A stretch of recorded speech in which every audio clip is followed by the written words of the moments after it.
Números, capítulo 31. El Señor le dijo a Moisés: castiga a los madianitas por lo que hicieron a los israelitas. Después de eso te unirás a tus antepasados en la muerte. Moisés instruyó al pueblo: que algunos de tus hombres se preparen para la batalla, para que puedan ir a atacar a los madianitas y llevar a cabo el castigo del Señor sobre ellos. Debes contribuir con 1000 hombres de cada tribu israelita. Así que se eligieron 1000 hombres de cada tribu israelita, haciendo 12,000 tropas listas para la batalla. Moisés los envió a la batalla, 1000 de cada tribu, junto con Fines, hijo del sacerdote Eleazar. Llevó consigo los objetos sagrados del santuario y las trompetas usadas para dar señales. Atacaron a los madianitas, como el Señor le había dicho a Moisés, y mataron a todos los hombres. Entre los muertos estaban los 5 reyes de Madián: Evi, Requem, Sur, Hur y Reba. También mataron a Balaam, hijo de Beor, con la espada.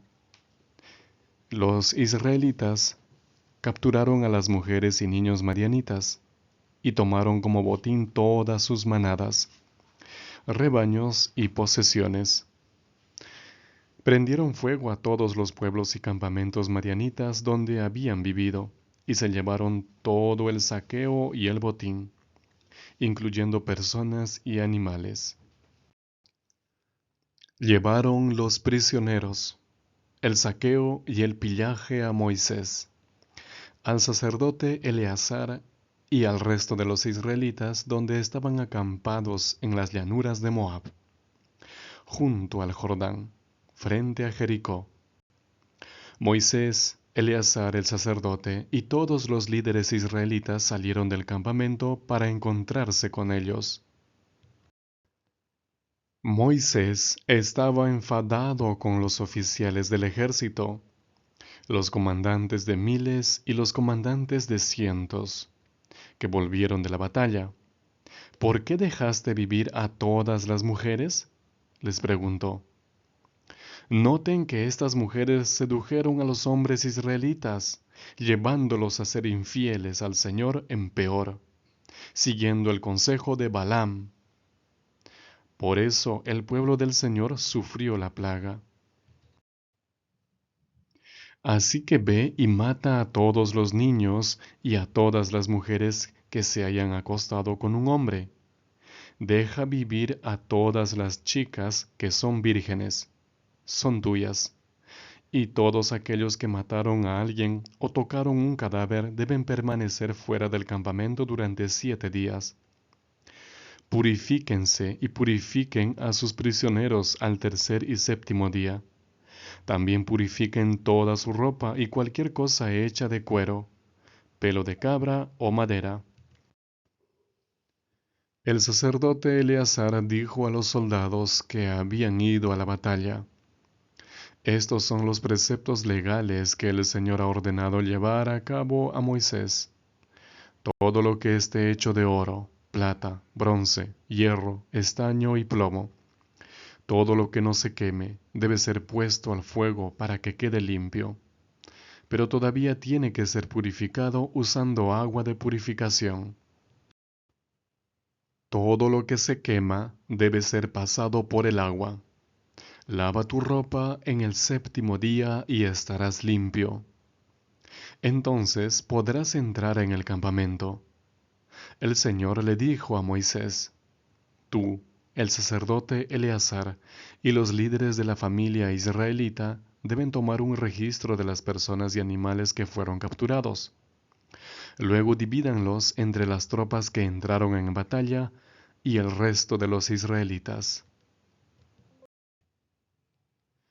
Tomen como contribución al Señor de lo que se asigna a las tropas que fueron a la batalla una de cada 500 personas, ganado, asnos u ovejas. Tomen esto de su media parte y denlo al sacerdote Eleazar como ofrenda al Señor. De los israelitas, la mitad de la parte. Toma una de cada 50 personas, ganado, asnos u ovejas, u otros animales, y dáselos a los levitas que cuidan del tabernáculo del Señor. Moisés y el sacerdote Eleazar hicieron lo que el Señor había ordenado a Moisés. Esta era la lista de los botines que quedaban y que habían sido saqueados por las tropas. 675,000 ovejas, 72,000 vacas, 61,000 burros y 32,000 vírgenes. Esta era la mitad de los que habían ido a luchar. 337,500 ovejas, con una contribución para el Señor de 675. 36,000 bovinos, con una contribución para el Señor de 72.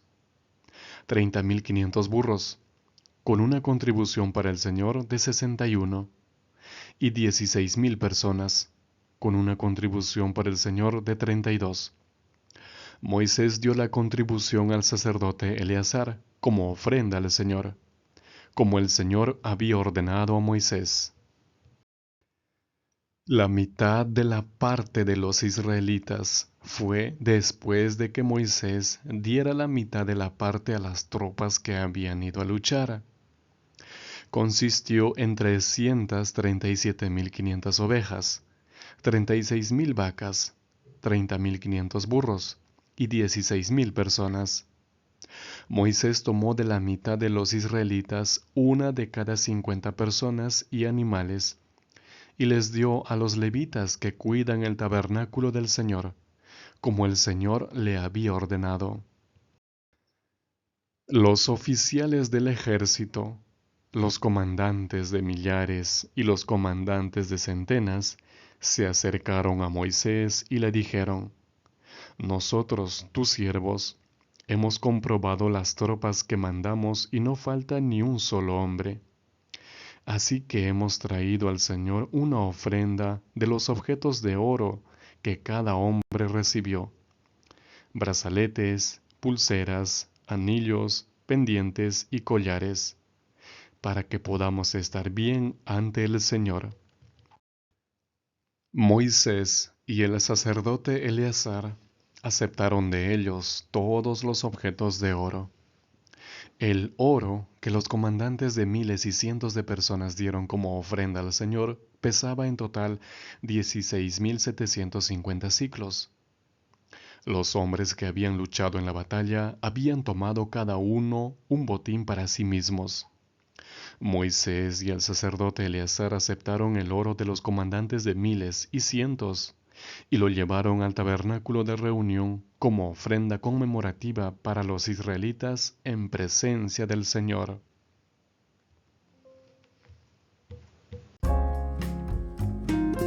Hola, bienvenido y bienvenida a Reavivados por su palabra. Números, capítulo 31, habla de cómo Israel tomó venganza de Madián. En sí la venganza era de Dios.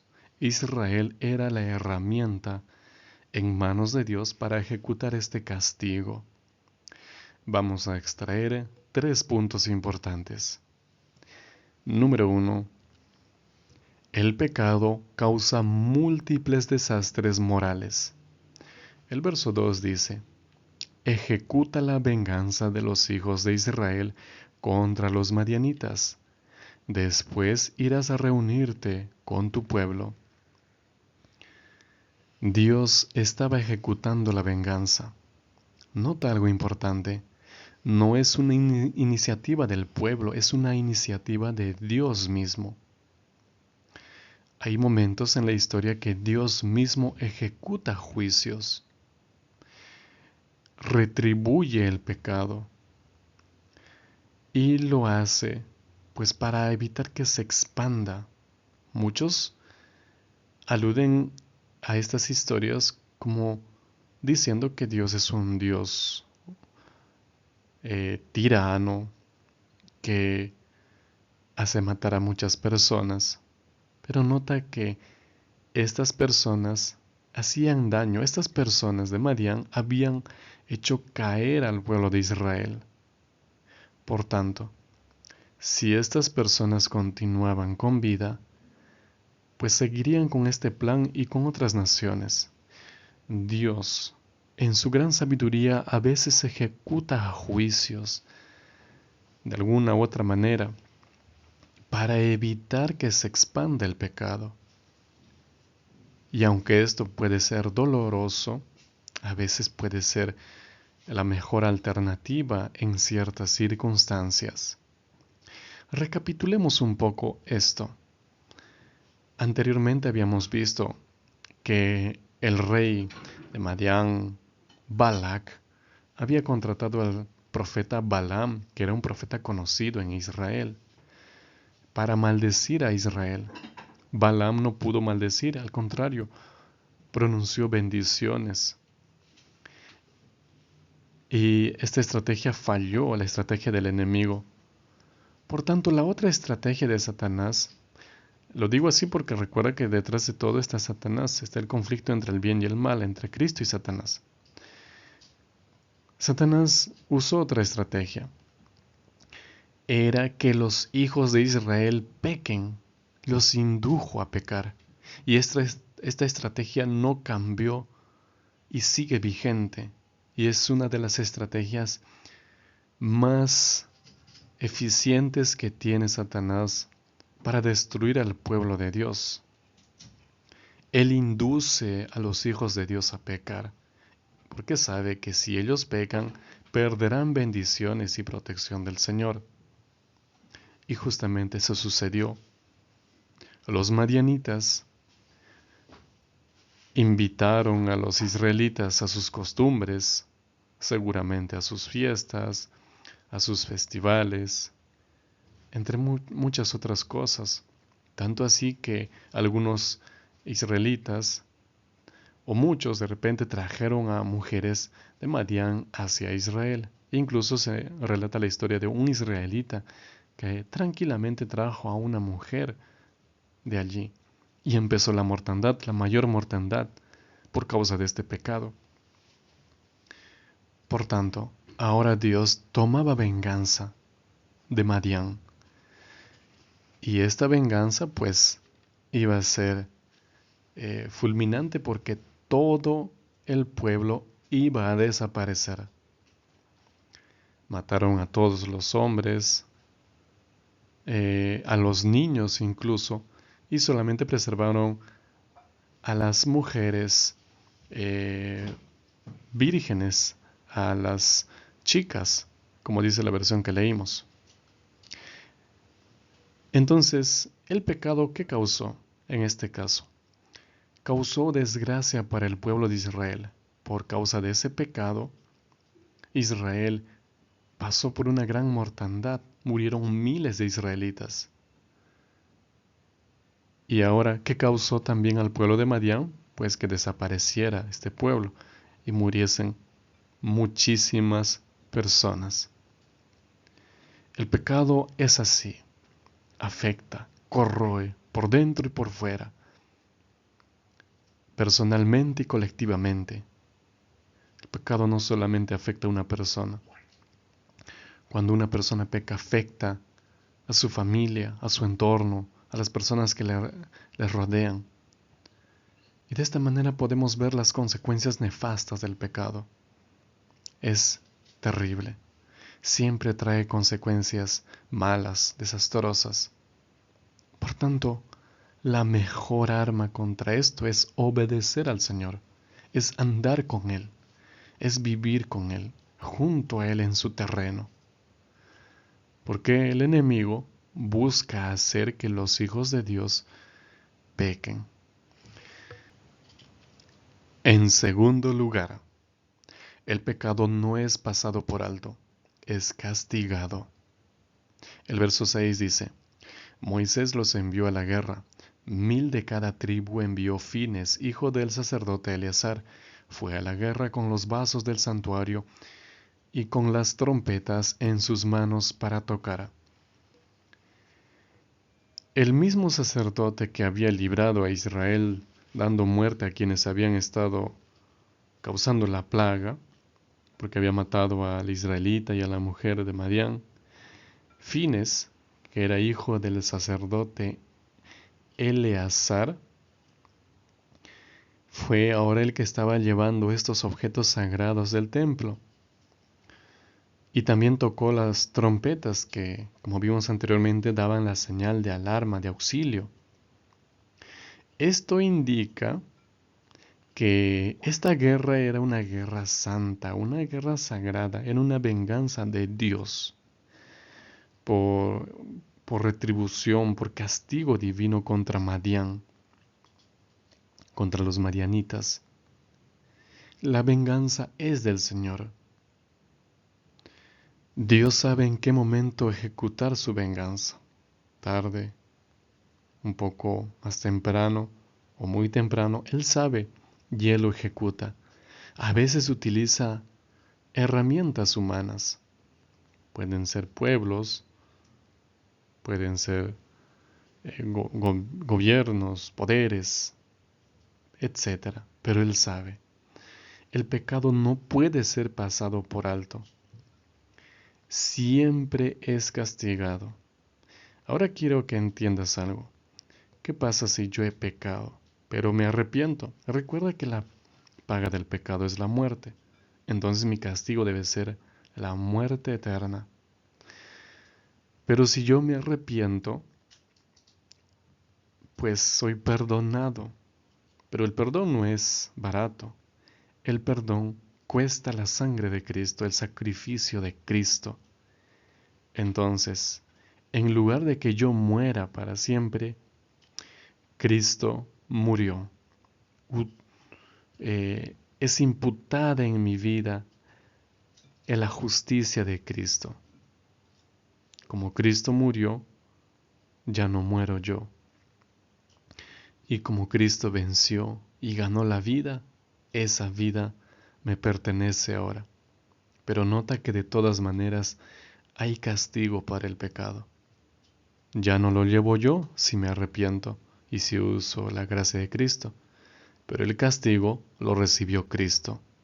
Pero de todas maneras hay castigo. Por tanto, Dios no quiere que todos reciban el castigo, sino que usen la gracia de Cristo, la gracia salvadora, el sacrificio de Cristo en la cruz del Calvario. Por eso es importante predicar, por eso es importante arrepentirnos. En tercer lugar, cuando sea propicio, presenta tu ofrenda de gratitud a Dios. En el verso 49 dice, y dijeron, tus siervos han hecho el recuento de los hombres de guerra que están a cargo de nuestro, y no falta ninguno. Por lo cual hemos traído a Jehová como ofrenda de lo que cada uno ha hallado, alhajas de oro, brazaletes, manillas, anillos, arcillos y cadenas para hacer expiación por nuestras almas delante de Jehová. Es decir, hicieron expiación por ellos mismos.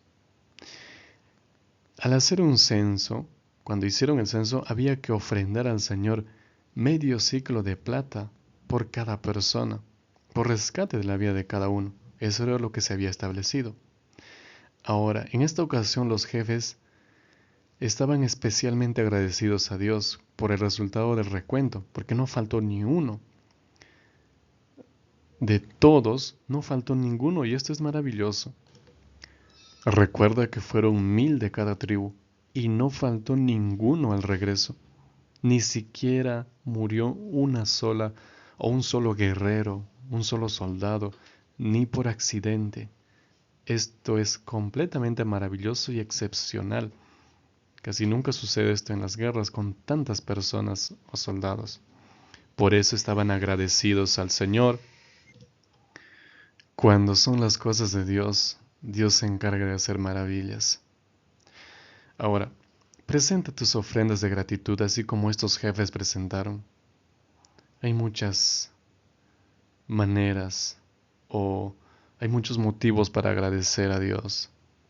Tal vez te fue bien en algún evento, en tu trabajo, en tu vida laboral, un año más de vida, un, un don que recibiste, un obsequio grande que recibiste. En fin, hay muchas cosas para agradecer. Haz acción de gracias y puedes ofrendar para el Señor y el Señor pues se agradará de esto. La aplicación para la vida para hoy.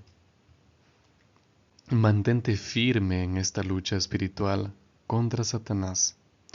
Camina con Dios y tendrás seguridad. Como hemos visto en esta historia, Satanás introdujo el pecado haciendo que los hijos de Israel pequen. Y aquí vemos los resultados de todo este pecado. Por tanto, hay que mantenernos firmes, porque la lucha es espiritual. Él busca que nosotros caigamos. Mantente firme con Dios. Mantén tu comunión diaria con el Señor. Mantente en la ley del Señor. Vamos a culminar ahora con una oración. Por favor, acompáñame. Dios nuestro, te agradecemos por estas historias que han quedado registradas en tu palabra. No son historias de cosas agradables que sucedieron, pero con toda seguridad, por tu voluntad quedaron registradas para obtener lecciones, para saber qué es lo que no se debe de hacer, para saber en qué podemos equivocarnos donde otros se equivocaron y no volver a equivocarnos. Por favor, Señor, manténnos firmes. Derrama tu Santo Espíritu en nosotros y en cada persona que ve estos videos. Por favor, Padre amado, manténnos firmes. Aléjanos, Padre, y no permitas que seamos tentados hasta caer. Necesitamos tu auxilio, tu ayuda, Señor, porque el enemigo anda como león rugiente, buscando a quien devorar. En ti obtenemos seguridad. Tú eres el vencedor, el que siempre vence en la batalla. Tú eres el Señor de los ejércitos. Tú eres el poderoso. Tú eres el Santo de Israel, el vencedor. Por favor, Padre, queremos salir victoriosos venciendo contigo en esta lucha que tenemos contra el enemigo. Y contigo obtendremos la victoria. Te pedimos en el nombre de aquel que es sobre todo nombre, el nombre de Cristo. Amén. Te mando un gran abrazo y que tengas un bendecido día.